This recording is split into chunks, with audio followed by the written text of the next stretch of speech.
How you doing? I'm making this video as a message to young black men in America. Last week, a very good friend of mine, a young man of 21 years old, I knew since he was about 6 or 7 years old. And his name was Michael.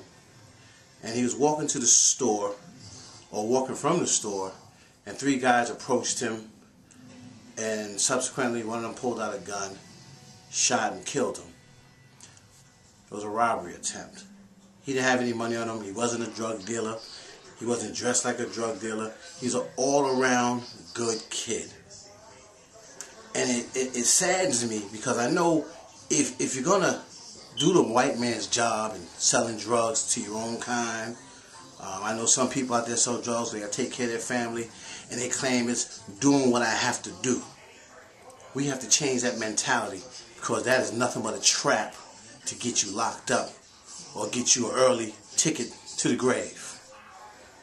In Michael's case, it's a little bit different because he didn't sell drugs, he didn't use drugs, he loved to play basketball. He's an all-around good, respectable kid.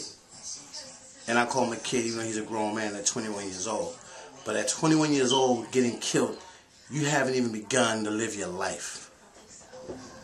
And it hurts me because I'm tired of seeing on the news, reading in newspapers of our young brothers killing each other. I really don't understand it. It's like we've been asleep for so many years. When are we going to wake up and realize that the answer is not selling drugs, and the answer definitely isn't murdering your own kind? You don't realize when you shoot someone, not only are you affecting that person's family that you killed, but you being young yourself, once you get caught, you ruin your life. You going to jail for life. That affects your family. And murder, you can't come back from that. It's not like the video game where you get another life. When you take a life, that's it. You can't come back from that. And we have no regard for human life to kill someone because you don't have what they have. I don't understand us. I watch young brothers walk down the street with their ass hanging out. All you see is their pants around their thighs and their drawers hanging out. I don't know how women find that sexy. I don't know if that's their swag. But to me, it's crazy. It's crazy. Sagging is crazy. And when you do me a favor, write on a piece of paper, sagging backwards, and see what it says.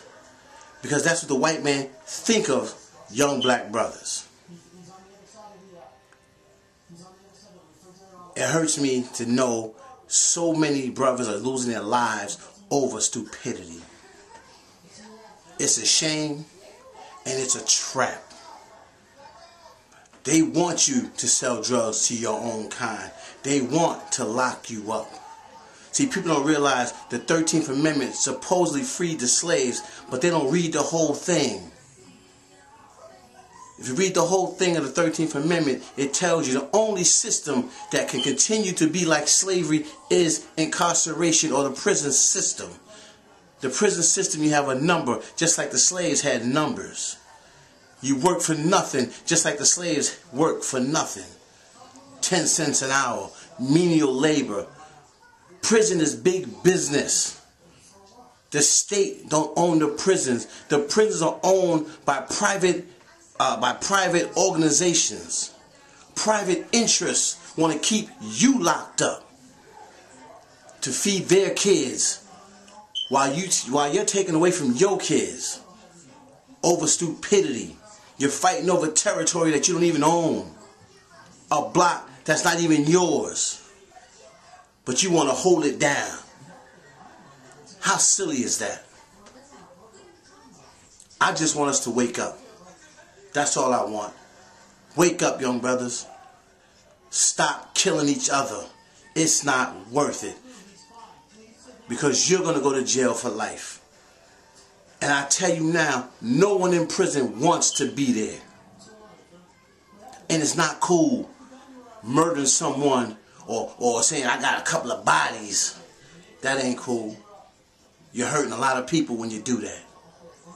And eventually, it's going to either happen to you or you're going to prison for life. So let's stop killing one another. Let's come together. We could do so much if we just come together. I want to show you a picture of this brother named Michael.